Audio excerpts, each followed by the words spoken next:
Hi everybody, this is Alchemist2, and I'm back again with another movie review. Recently, Dad and I went to see Rise of the Guardians, and he really didn't know anything about what this film would entail, but of course I already knew about it, having seen the trailers, and really been excited to see it, and I have to say, this is the first film of its kind that I can state positively that was able to mix all of these major holidays together, as well as fantastical characters from our childhood. And it did so in a very seamless way, and it was done in just this absolutely breathtaking manner, and it just had so much innocence and awe and just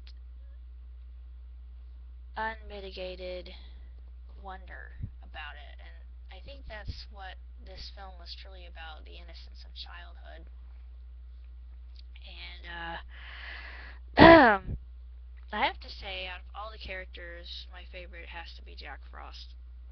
And I won't go into that or why, because if I do, it'll probably give away a little bit of the story. But the main plot is that you have the boogeyman, also known as Pitch Black, played deliciously by Jude Law. Like, you wouldn't believe that he could portray this role, but he does so in such a malicious, sadistic manner that you hate him from the beginning, and he comes across as quite intimidating and a little bit creepy, maybe even scary.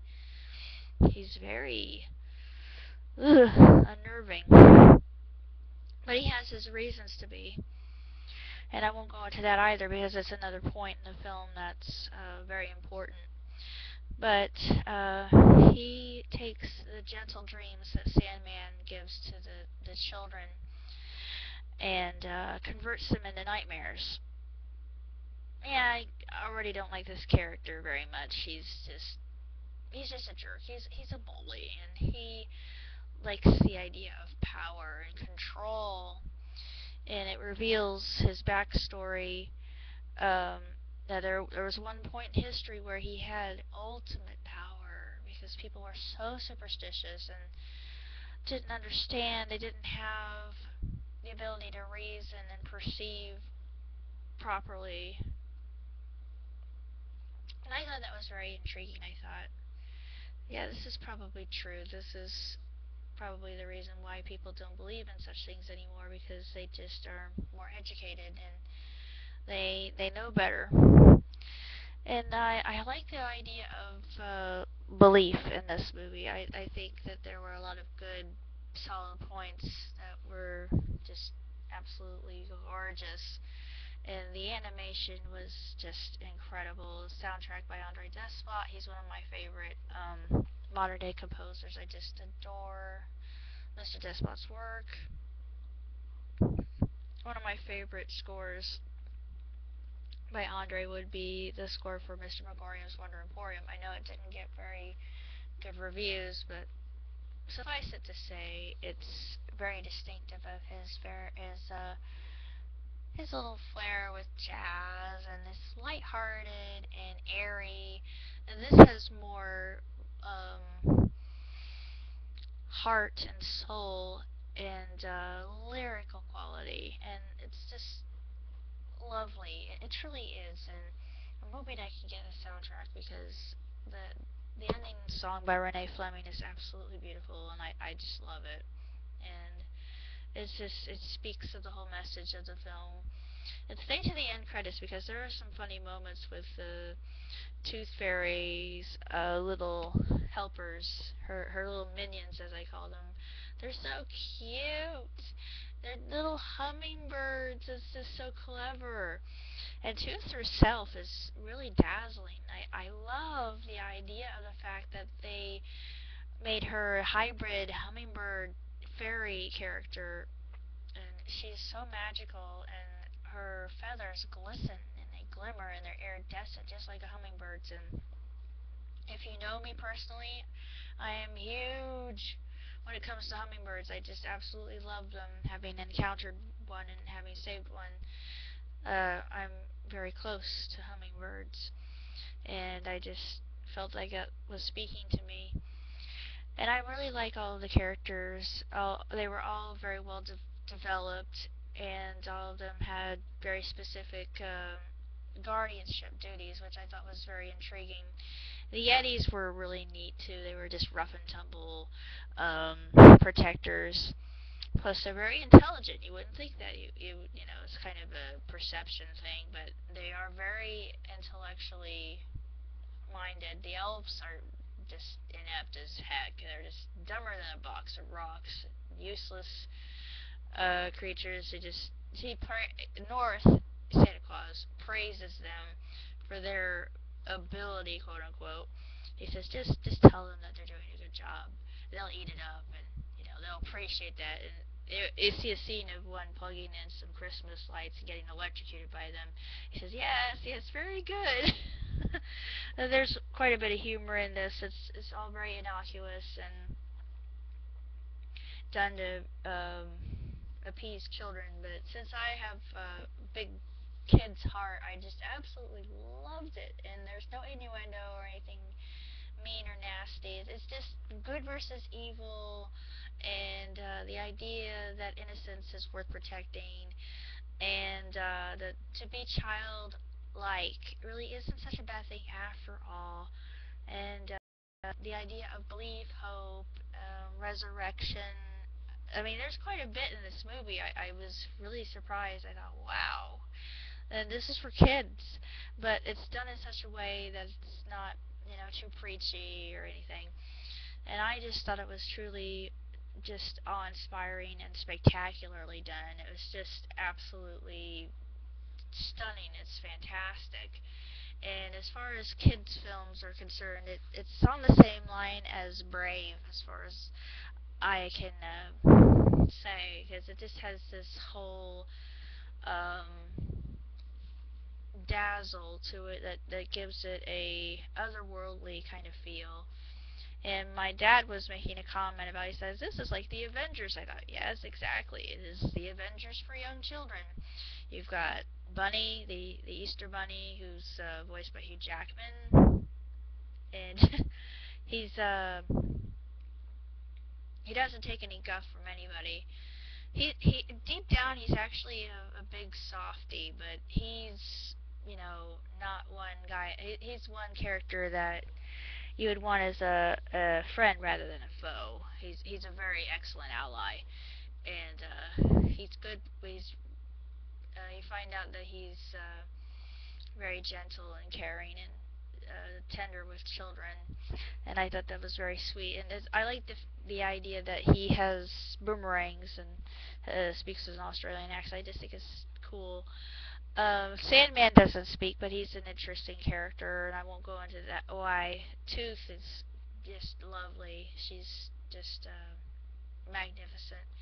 North, although he was voiced by an actor I absolutely cannot stand, I absolutely adored North. I thought that he was tremendous and very a gregarious character, magnanimous, and he enveloped all the different mythologies that I've come to know about him. Although the original Santa Claus is Turkish, if you do your research, but having him with a Russian accent actually made sense, because I could see that. I can definitely see that, and you could see the Turkish kind of cross influence with his attire, and I thought, yeah, that works. Of course, Jack Frost, he was voiced by a character I didn't, he was voiced by an actor I wasn't familiar with, but everybody did a remarkable job. I just adored each character. And another character that we don't see is the Man in the Moon.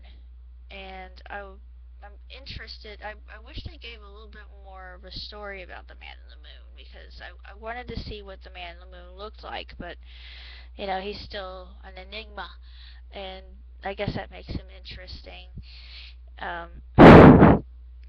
But there's a story behind him, and I won't go into that because I don't want to give away any spoilers. The only flaw that I saw in this film was the fact that Santa Claus only had 6 reindeer, and of course in the myth we all know that he had 8 reindeer, unless you count Rudolph, which Rudolph was a later invention, and we're all familiar with that. But that was the only minor flaw. It was easily overlooked, not a big deal. Just a really tremendous film for children and adults alike, especially if you're a big kid like myself. The moments at the end credits were really, really funny, and there were a lot of moments where I was just laughing out loud because it was just so well done and just so amusing and so cute. And I just think that this is a must-see film. It doesn't matter what holiday it is. You could watch it any time of the year and it would be suitable. And it's just, it has so many good messages in it that people can learn from it. And it's just incredible. And I give it 2 thumbs up, 5 stars for an animated film. And it wrapped me in its magic. And I was just transported into fantasy, and I I love fantasy for this reason because it captures your attention and your imagination, and the amount of work hours that went into this were just unbelievable. I mean, I can't imagine how much time it took to render Sandman, let alone Jack Frost's hair. I mean, if you look at their hair and the texture of the fur and the feathers and tooth, and it's just unbelievable. I was literally breath by breath was taken from me. I was just dumbfounded and bewildered and bemused and inspired. I have to say that because I think I can relate to Jack Frost and not really knowing what I want to do with myself or what my purpose is in this life. There's a kind of an existential theme here of what am I here for? What am I meant to do with my life? What these other characters can hear the man in the moon. Why can't I hear him as well? There's a religious kind of theme that's underlining in the movie as well, which I found very fascinating. It's done in a very subtle way, but if you're like me, you pick up on things like that, and it's done in just this really marvelous, magnificent, uh, extraordinary way that just literally leaves your mouth agape, and you're just completely transfixed. It's just so magical. It truly is. I can't think of any better adjective than that. Um, There are some moments in the movie that would probably be scarier for younger kids, especially with Pitch. Pitch he's just evil. I was getting a little bit scared. Well, not really. I wasn't scared, but I can say that I was cringing, literally cringing, and there are not very many films that can make me do that. And yeah, Pitch was making my skin crawl. So whoever developed the character and the ability of his shadow control, that was, yeah, that was done in such a way that it was very effective. Um, I can't really say that much else about the film other than it was just really exceptionally done. It was truly a unique film, unlike any other movie I've ever seen, and just splendidly written. Everything was done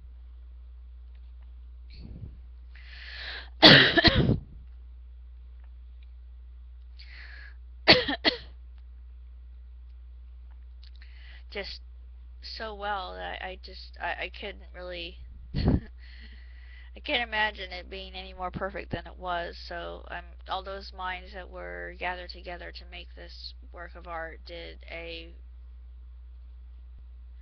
a grand job, and this truly is a gem. So if you get a chance to see it, do so, and see it for Christmas, because I think that it would be a great Christmas present, and it's just so lighthearted and warm.